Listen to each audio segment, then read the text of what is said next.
If you've been listening to WJR Detroit at 760 on your radio dial, you've probably heard some, if not all, of these Timken Steel announcements. But we thought you might like to hear some of the best ones again, so here goes. Ladies and gentlemen, we're on top of the flagpole at the Zoitzcroft building here in Detroit to interview Hans Sudelhopper, a protesting automotive engineer.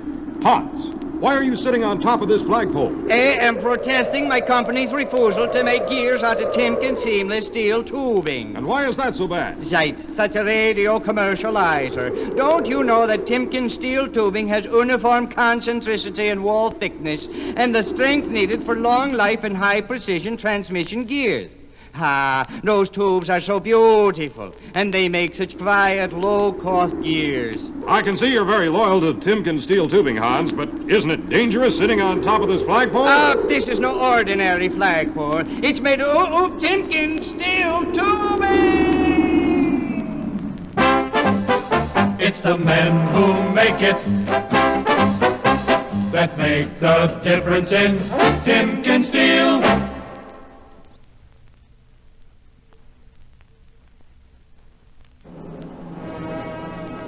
Ladies and gentlemen, we're listening to the 1812 Overture at Concert Hall. Maestro Jagorsky is using actual cannon for realism. Listen. Positively scintillating. And now to the Cannon Meister, Professor Klatterhoff. Well, Dankeschön. It was a real pleasure blasting up the old concert hall this evening. I could not have added such havoc without the Timken fine alloy seamless steel tubing in my cannon barrel. And why is that, Professor? Well, it's very simple. Timken steel tubing has a uniform concentricity and wall thickness. The cleanliness and internal strength so important to cannon meisters and to car transmission builders, too. Timken tubing is extremely accurate. Here, now watch, I show you. Professor, you hit the chandelier. See what I mean? It's the men who make it that make the difference in Timken steel.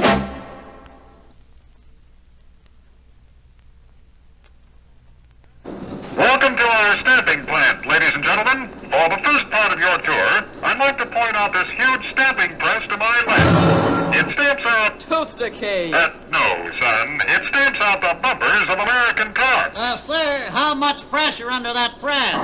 About 2 million pounds, I'd say. Well, why aren't those big metal plates under the press smashed? Those plates are dies, sir. They're made of Timken graphitic steel. Won't last regular tool steels 3 to 1. 3 to 1 I get as electric megaphone. Timken graphitic steels have a careful balance of free graphite and diamond hard carbides in their structures.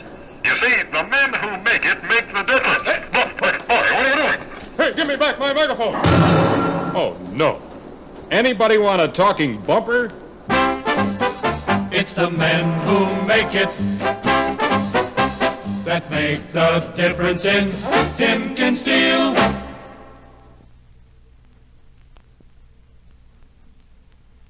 Hook Robin steps up to the tee. This'll take a long drive, ladies and gentlemen. Robin swings.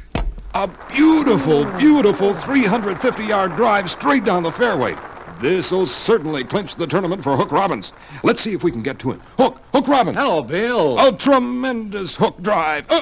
Drive hook. Nothing to it, Bill. It's all in the shafts of my clubs. Really? Oh, come on now, Bill. You know my club shafts are made of Timken seamless steel tubing. You just want your listeners to hear me say it. Well... Yeah, you want me to say Timken steel tubing has uniform concentricity and wall thickness, which is great not only for golf club shafts, but also for automobile transmission gears. And that the men who make it make the difference in Timken steel. Isn't that right, Bill? Well, yes, but what I really wanted to ask you was... Was what? What kind of cereal do you eat for breakfast? It's the men who make it that make the difference in Timken steel.